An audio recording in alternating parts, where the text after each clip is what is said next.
spellwork problem says find the surface area, round to the nearest tenth if necessary, and use 3.14 to approximate pi. So here we have a sphere.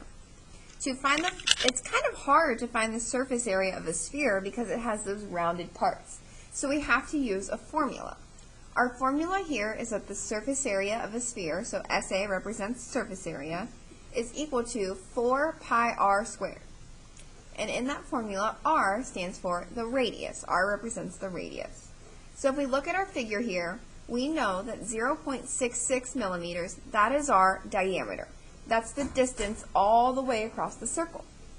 To find the radius, we need to take that diameter and divide it by 2. Because remember, the radius is half of the diameter. So 0.6 divided by 2, we get that our radius is 0.3 millimeters.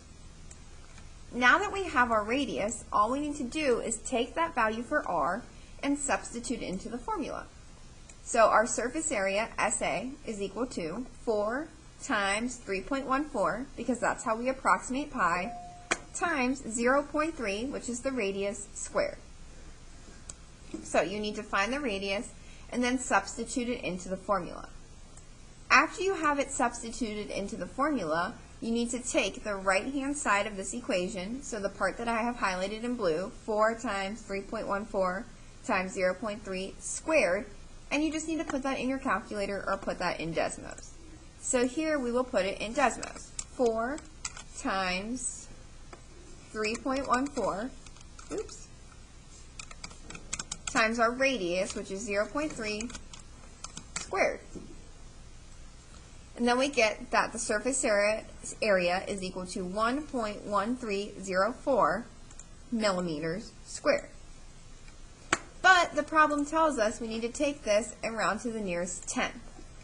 So we need to say, okay, the tenths place is one spot after the decimal point.